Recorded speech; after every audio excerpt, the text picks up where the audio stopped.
the Blue Line train rattled, a familiar symphony of steel on steel, carrying Sarah Jenkins into the heart of downtown Chicago.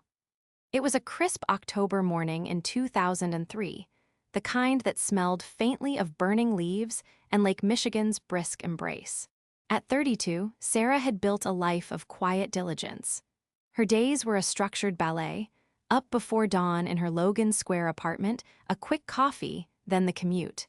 She was a senior paralegal at Keller and Associates, a mid-tier law firm nestled in a gleaming skyscraper overlooking the river. Her work, though often monotonous, demanded precision and an almost obsessive attention to detail qualities she took immense pride in. Her apartment, a cozy two-bedroom in a classic Chicago three-flat on a tree-lined street, was her sanctuary. It wasn't luxurious, but it was home. The hardwood floors creaked just so, the kitchen sink dripped if you didn't turn the faucet precisely right, and the radiators hissed a melodic protest against the winter chill. Still, it was hers, a place she meticulously paid rent for, always a few days before the first of the month. She had been diligently saving, squirrel away every spare dollar into an escrow account, dreaming of the day she could trade her landlord's aged brick for a small condo of her own, a tangible piece of the city's endless expanse. She envisioned a place with brighter windows, perhaps a tiny balcony for a pot of basil, a space truly her own. Her financial discipline was legendary among her few friends, a testament to her unyielding desire for independence. Mrs. Henderson, her elderly neighbor downstairs, often complimented Sarah's reliable nature, a stark contrast to some of the building's more transient residents. Arthur Sterling, their landlord, was a man cut from a different cloth. He was a stocky figure in his late 50s, with a perpetually furrowed brow and a penchant for ill-fitting tweed jackets. Art, as he insisted on being called, owned several properties in Logan Square and Avondale, a small empire built on the backs of hardworking Chicagoans. He was a Taurus, by his own proud admission, and embodied every cliché. Stubborn, materialistic, grounded, and unyielding. For years, Sarah had little direct interaction with him beyond slipping her rent check into the slot of his cluttered office in the back of a hardware store he technically owned but rarely visited. He was a presence, a force, but a distant one, until now. The first tremor hit in late 2004. The legal market, usually a fortress of stability, experienced an unforeseen contraction. A major class action suit, the bedrock of Keller and Associates' recent success, collapsed under the weight of an appeals court ruling. The firm, heavily invested, was forced into a brutal round of downsizing. Sarah, despite her seniority and impeccable record, was caught in the corporate undertow. The news came down like a guillotine blade. Due to unforeseen restructuring, regrettable but necessary, last day next Friday. The words echoed in the sterile conference room, stripping away her sense of security, leaving her hollowed out. She walked out of that skyscraper, the chill wind whipping off the lake feeling like a personal affront, her meticulously built financial fortress suddenly riddled with cracks. She had savings, enough for perhaps 5 or 6 months if she was frugal, but the job market was tighter than a new drum. Applications vanished into the digital void of nascent online job boards, and interviews were scarce. The legal world had tightened its belt, and Sarah, a cog in a now-shrunken machine, felt the crushing weight of her unexpected unemployment. Then came Art Sterling's blow, a meticulously timed punch to her gut. A letter, crisp and formal, slipped under her door. Effective January 1st, 2005, monthly rent will increase by 25%. The note cited unavoidable increases in property taxes and maintenance costs. For Sarah, already teetering on the precipice, it was an impossible sum. Her meticulously crafted budget disintegrated into dust. She had to try. Pride swallowed, she descended the worn wooden steps to the landlord's makeshift office, her stomach a nest of anxious butterflies. Art sat behind a chipped desk, surrounded by stacks of yellowing ledgers and a faint smell of stale coffee. He didn't look up as she entered, merely grunted. "Art, I need to talk to you about the rent increase," Sarah began, her voice betraying a tremor she tried to suppress. I just lost my job at Keller and Associates, and, well, it's a difficult time. I've always paid on time, sometimes early. Would it be possible to get a grace period, or perhaps a temporary reduction until I find something new? Art finally pushed his spectacles down his nose, fixing her with a gaze that held not an ounce of empathy. His eyes, usually clouded with indifference, now seemed to gleam with a predatory glint. Jenkins, he drawled, his voice a gravelly rasp. Lost your job? That's a shame. But what's that got to do with me? My expenses don't care if you're employed or not. This isn't a charity, Sarah. This is business. He leaned back, the springs of his old chair groaning in protest. You're a number on a ledger, nothing more. A transaction, you pay the new rate or you leave. I have a waiting list of people who will. The words hit her like a physical blow. A number, expendable. She felt her face flush, not just with embarrassment, but with a searing, unfamiliar anger. But I've been a tenant here for years, Art. I've never caused a problem. I'm trying to be responsible. He let out a short, humorless laugh. Responsible? Responsibility is having the money, Jenkins. I can't pay my own bills with good intentions. I'm giving you 30 days. January 1st, the new rent is due. If it's not there, a notice will follow. Believe me, I don't enjoy this, but I have obligations. Big obligations. He gestured vaguely around his dingy office, as if implying a vast, invisible financial empire resting on her timely rent payment. You lawyers are all the same, think you're above the rules. Get a new job or get out. The dismissal was final, brutal. As she turned to leave, she heard him muttering, always knew she was living too high for her britches, paralegal indeed. The words were a venomous sting, aimed not just at her current predicament, but at her very ambition, her aspirations. She stumbled out of the office, the humiliation burning a scarlet brand onto her soul. Mrs. Henderson, watering her window boxes, saw Sarah's tear-filled eyes, her slumped shoulders, and the raw vulnerability that she usually kept so well hidden. The old woman's sympathetic gaze was almost as painful as Art's cruelty. Back in the apartment that had once been her sanctuary, Sarah collapsed onto her threadbare sofa. The vibrant reds and yellows of her thrift store throw pillow, a stark contrast to the gray despair that enveloped her. Tears flowed freely, hot and bitter, blurring the edges of her carefully curated life. The meticulous budgets, the early morning commutes, the diligent savings, all of it seemed utterly pointless, dissolved by the callous indifference of one man. She had played by all the rules, worked hard, saved harder, and for what? To be called a number, dismissed as expendable, and cast out of her home. The panic was a cold serpent coiling in her gut. Where would she go? The prospect of finding a new job, let alone a new apartment she could afford on dwindling savings, in the dead of a Chicago winter, felt insurmountable. She scoured the classifieds, then fledgling online listings, for anything. Each search result was a fresh wound. Prices far beyond her reach, dilapidated hovels, or places requiring immediate employment verification. The city, once a canvas of opportunity, now felt like an unforgiving labyrinth. Days blurred into a cycle of despondency and frantic, fruitless searching. She ate ramen noodles, rationed her last good coffee beans, and watched her savings account balance dwindle with a morbid fascination. But beneath the layers of despair, a tiny, stubborn ember began to glow. A spark of defiance, fueled by Art's condescending sneer and his casual cruelty. A number on a ledger. The words echoed. She was not a number.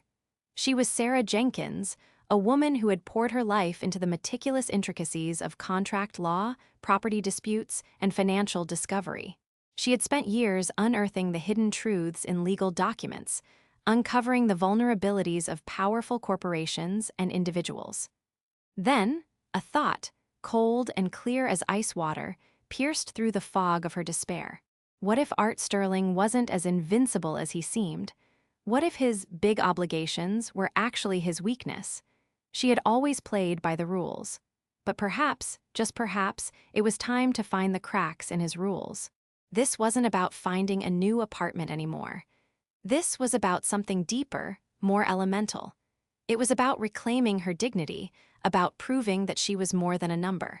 She remembered a phrase from one of her old legal textbooks: "The most ruthless predators often leave the most obvious tracks." Her years as a paralegal, once a source of her current predicament, suddenly became her sharpest weapon. Sarah started subtly, cautiously. She began researching Arthur Sterling not as a tenant but as an investigator. Her paralegal training, which had once felt like a dead end, became her most potent advantage. She knew how to navigate public records, understand property deeds, and trace convoluted financial trails. The Chicago Recorder of Deeds office became her new haunt. She spent hours at their public terminals, her fingers flying across dusty keyboards, the air thick with the smell of old paper and forgotten dreams. She still had access to a professional legal database through a sympathetic former colleague, ostensibly for personal research on a hypothetical family estate issue. What she uncovered was a tangled web of ambition and overreach. Arthur Sterling, the seemingly stoic landlord, was far from stable. He was over-leveraged, a classic example of a property speculator who bought multiple properties with high interest-only loans, banking on a continually rising market to refinance or flip before the balloon payments hit. It was a risky strategy, and it was now, in the subtly tightening financial climate of 2005, beginning to unravel. Sarah discovered that the building she lived in, her home, the very building Art had threatened to evict her from, was particularly precarious. He had taken out a substantial commercial loan on it 5 years prior, with a significant balloon payment due in just 3 months, exactly when her own lease would have expired, pushing her out.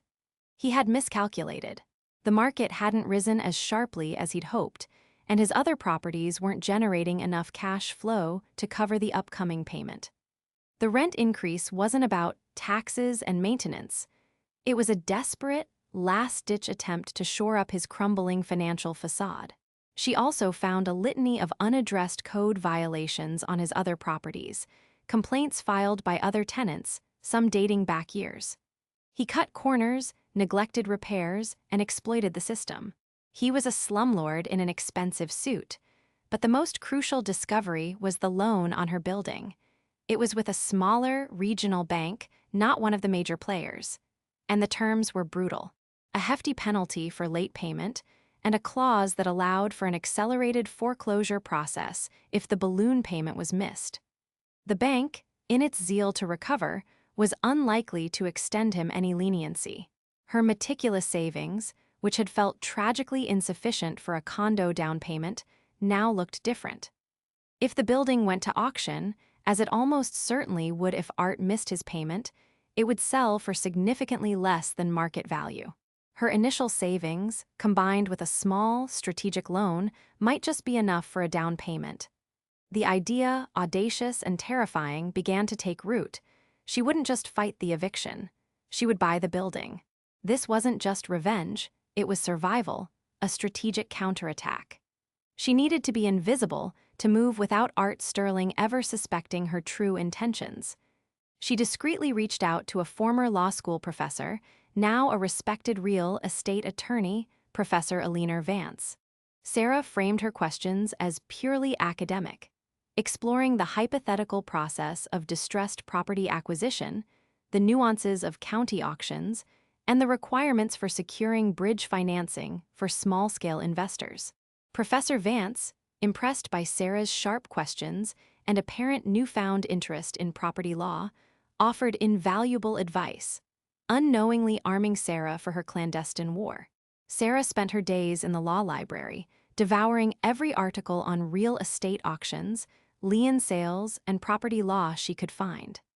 She learned about quiet title actions, the intricacies of bidding, and the due diligence required for such a purchase. Her unemployment became her full-time job, her mission. She used the public computers at the Harold Washington Library, careful to wipe her browsing history, making calls from payphones when necessary. She connected with a small, independent mortgage broker specializing in non-traditional loans, presenting herself as a new investor looking for an overlooked opportunity. She pieced together a preliminary financial package, drawing on her savings, a modest line of credit, and the promise of future rental income. The broker, intrigued by her detailed financial projections and her paralegal-honed understanding of the legal landscape, took her seriously. As January 1st approached, the date Art had given her to pay the increased rent or face eviction, Sarah had made no move to find another apartment.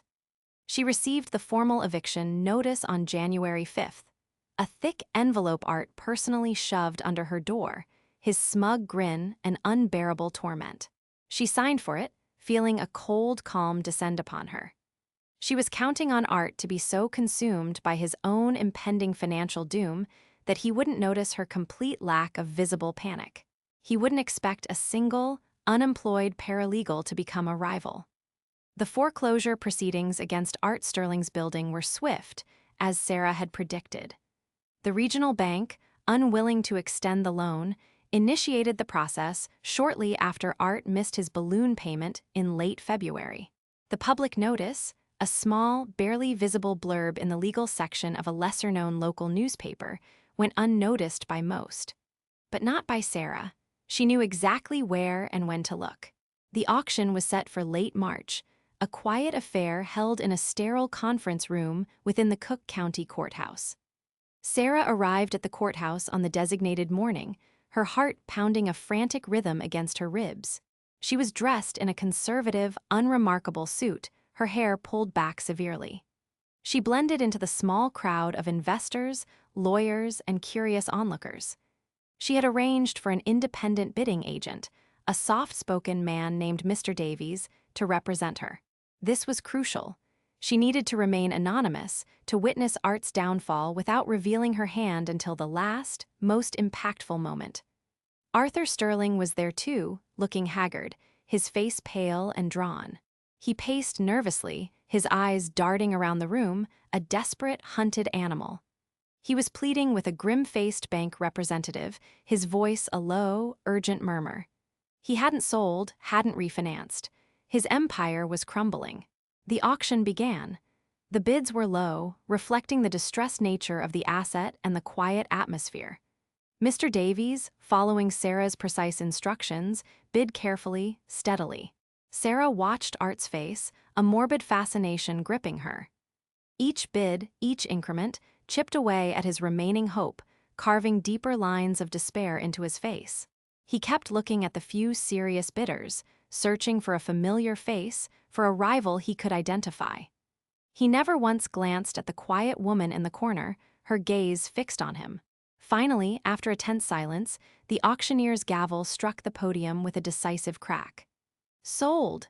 Art Sterling crumpled into a nearby chair, burying his face in his hands. It was over for him. Sarah felt a surge of triumph, pure and exhilarating, rush through her. But it was quickly tempered by a strange sense of quiet satisfaction, a cold, hard justice. She had done it. She had bought the building. Mr. Davies approached her, a small, knowing smile on his face. "Congratulations, Miss Jenkins. The building is yours." It was time. Sarah walked deliberately towards Arthur Sterling, her footsteps echoing softly in the now emptying room. He looked up, his eyes red-rimmed and filled with a raw, primal anguish. He didn't recognize her at first, consumed by his own catastrophe. "Arthur," she said, her voice clear and steady, devoid of any past tremor. He squinted, then his eyes widened in disbelief, then horror. "Jenkins, what are you doing here?" She reached into her purse and pulled out a stack of crisp, newly printed documents. The deed. The new lease agreements for the existing tenants. "I'm here, Arthur, because I just bought the building. Your building, the one you evicted me from." She held up the deed, the legal language a stark testament to her victory. "Remember what you said, Art? Pay or leave." "Well, I paid. And you, Arthur, you leave." The color drained from his face, leaving him a ghastly white. He stared at the documents, then at her, his mouth agape, unable to form words. The man who had called her a number, a mere transaction, was now facing the ultimate ledger entry against him. He had lost everything, not to a faceless corporation, but to the very woman he had so carelessly dismissed. The irony, Sarah realized, was almost cinematic. The consequences for Arthur Sterling were swift and brutal. The loss of the Logan Square building triggered a domino effect across his overextended portfolio. Banks called in other loans, his other properties, poorly maintained and heavily mortgaged, proved impossible to sell quickly at a profit. Within months, Arthur Sterling, the seemingly invincible Taurus landlord, was facing bankruptcy. His small empire crumbled to dust. His reputation in the local real estate community was in tatters, a cautionary tale. For Sarah, the journey had just begun. She moved back into her apartment, not as a tenant, but as the owner.